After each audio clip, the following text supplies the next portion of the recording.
प्राचीन समय की बात है कि नैमिषारण्य क्षेत्र में शौनक आदि ऋषियों ने अनेक महर्षियों के साथ 7000 वर्ष पर्यंत चलने वाले यज्ञ को प्रारंभ किया था, जिससे उन्हें स्वर्ग की प्राप्ति हो सके। उस क्षेत्र में सूत जी पधारे तब ऋषियों ने उनका बहुत आदर सत्कार किया, क्योंकि सूत जी पौराणिक कथा कहने में सिद्धहस्त थे और उन्होंने विभिन्न रूपों से अनुभव प्राप्त किया हुआ था। इसीलिए सारे ऋषियों ने उनसे कहा, आप हमें इस संसार, भगवान, यमलोक तथा दूसरे शुभ अशुभ कर्मों के बारे में बताएं, जिससे मनुष्य किस रूप को प्राप्त होता है। इसका ज्ञान हमें देने की कृपा करें। सूत जी ने कहा, इस संसार जगत के निर्माता भगवान विष्णु हैं। वो जल में रहते हैं, इसीलिए उनका नाम नारायण है। वह लक्ष्मी जी के पति हैं। भगवान विष्णु ने हर युग में भिन्न भिन्न अवतार धारण करके पृथ्वी पर जन्म लिया है, ताकि वह अधर्म का नाश कर सके और पृथ्वी की रक्षा कर सके। भगवान विष्णु ने राम का अवतार लिया और लंका के राजा रावण का वध करके अधर्म को खत्म किया। उन्होंने नरसिंह रूप में राजा हिरण्यकश्यप का वध करके भक्त प्रहलाद एवं दूसरे प्रजा की रक्षा की। भगवान विष्णु ने वराह रूप में भी अवतार लिया, ताकि पृथ्वी का उद्धार कर सके, और फिर मत्स्य रूप में अवतार लिया। वेद व्यास जी भगवान विष्णु के ही अंश है। वेद व्यास जी ने यह पुराणों की रचना की है। कहा जाता है कि एक सर्वोत्तम वृक्ष भगवान विष्णु है, उसकी दृढ़ मूल धर्म है, उसकी शाखाएं वेद है। उस वृक्ष के फूल रूप में यज्ञ को माना गया है और फल के रूप में मोक्ष को माना गया है। वह सर्वोत्तम वृक्ष रूपी भगवान विष्णु ही सारे फल और मोक्ष को देते हैं। एक समय पर पार्वती जी ने भगवान शिव से पूछा था, आप खुद ही एक भगवान हैं, इस संसार के रचयिता है, तो आप किसका ध्यान करते रहते हैं? यह सुनकर भगवान शिव ने कहा, मैं देवों और ऋषियों का ध्यान करता हूं, उसमें विष्णु ही श्रेष्ठ है। इस संसार में परम ब्रह्म भगवान नारायण विष्णु है और उन्हीं का चिंतन करता हूं।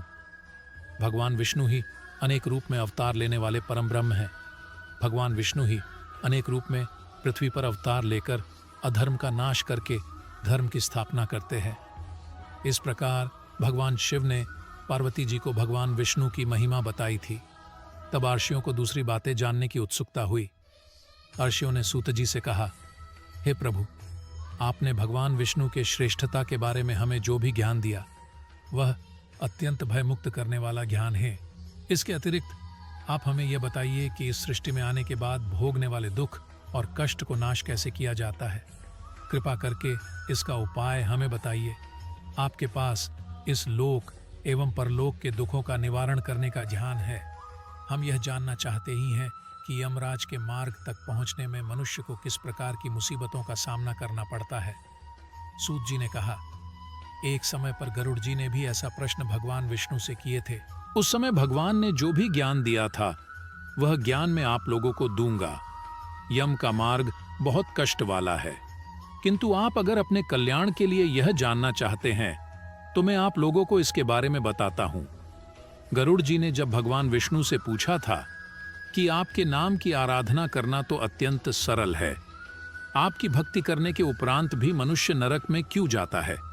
आपकी भक्ति के भिन्न भिन्न मार्ग और गतियां हैं, फिर भी मनुष्य जब आपकी भक्ति से वंचित रह जाता है तो उसे यह दुर्गम मार्ग कैसे मिलता है और इसके कष्ट क्या हो सकते हैं? पाप करने वाले पापियों की किस प्रकार दुर्गति होती है और किस रूप में उनको नरक मिलता है? आप मुझे कृपा करके बताएं। ऐसे पूछने पर भगवान विष्णु ने गरुड़ जी को कहा, हे गरुड़, मैं तुम्हें यम के मार्ग का ज्ञान देता हूं। इसी मार्ग से पापी लोग यमलोक को प्राप्त करते हैं। इसका वर्णन अत्यंत भयानक है। जो मनुष्य उग्र स्वभाव के होते हैं, धन और मर्यादा का ज्ञान जिसमें नहीं है, जिनको संसार में मोह माया है, वो मनुष्य अपवित्र होते हैं और वही नरकलोक में जाते हैं। दानवीर मनुष्य मोक्ष को प्राप्त करते हैं और पापी लोग कष्टपूर्वक यम की पीड़ा भोगते हुए नरक में जाते हैं। दुष्ट और पापी लोगों को इस संसार में किस प्रकार के दुख मिलते हैं, उनकी मृत्यु किस प्रकार होती है, उसका ज्ञान मैं तुम्हें देता हूं। इस संसार में जब मनुष्य जन्म लेता ही है, तब वह अपने पूर्व जन्म के कर्मों के हिसाब से इस जन्म में शुभ अशुभ फल भोगता है। बुरे कर्मों के प्रभाव से व्यक्ति को रोग हो जाता है। परेशानियां और रोग से पीड़ित वह व्यक्ति निराश हो जाता है। व्यक्ति कितना भी बलवान हो, युवावस्था में उसके पत्नी पुत्र होने के बावजूद वह अचानक से भयभीत होने लगता है। काल उसको घेर लेता है। वृद्धा अवस्था में व्यक्ति को मृतक के समान रहना पड़ता है। घर के लोगों के द्वारा अपमानित होता है और अपमानजनक आहार लेता है। आहार लेने की शक्ति कम हो जाती है और इसकी वजह से चलने फिरने की शक्ति भी कम हो जाती है। कफ के कारण स्वर्ण नलियां चल नहीं पाती। स्वास्थ्य बिगड़ने लगता है। खटिया पे पड़ा रहता है। मृत्यु के निकट आ जाता है। मृत्यु के निकट आने पर देवता जैसे मनुष्य की दृष्टि भी दिव्य हो जाती है। मरते समय पापी के पांचों तत्व अपने स्थान छोड़ देते हैं और उसका एक क्षण भी मुश्किल से बीतता है। मनुष्य को इतनी पीड़ा होती है जितनी बिच्छू के काटने से होती है। यमदूतों के भय से उसके मुंह से जाग और लार गिरने लगती है। ऐसे ही पापियों के प्राण जब निकलते हैं तब उनको यमदूत मिलते हैं। यमदूत के लाल नेत्र होते हैं और मुख भयानक होता है। उस समय यमदूत अत्यंत क्रोधित होते हैं और उनके हाथ में पाश और दंड होता है और वह दांत को पिसते हैं। उनके मुख काले और नख विशाल होते हैं। उनको देखकर प्राणी भयभीत होकर मलमूत्र का त्याग करने लगता है। ऐसी अवस्था में जीव शरीर से निकल जाता ही है और मोह में अपने घर को देखता है और उसी समय यमदूत उसे पकड़ लेते हैं।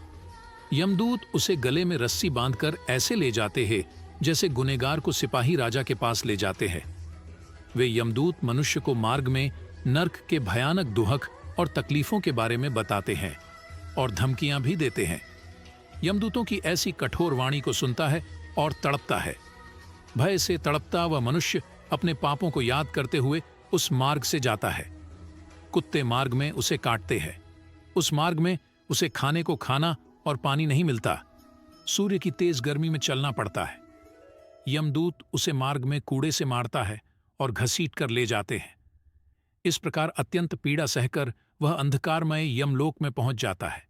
वहां उसे उसके पापों का फल मिलता है। यमराज उसे घोर नरक की यातना देकर फिर से मनुष्य लोक में भेजते हैं। अपने पुत्रों द्वारा दिए गए पिंड और दान को वह जीव खाता है, पर फिर भी पापी जीव होने के कारण उसकी तृप्ति नहीं होती। जिस मनुष्य का पिंड दान नहीं होता वह प्रेत योनि में रहकर निर्जन वन में दुखपूर्वक भ्रमण करते हैं। यम की यातना भोग बिना जीव को मनुष्य के रूप में जन्म नहीं मिलता और वह अन्य योनियों में भटकता रहता है। तो दोस्तों, यह था हमारा पहला अध्याय और दूसरे अध्याय के लिए हमें सब्सक्राइब जरूर करें। धन्यवाद।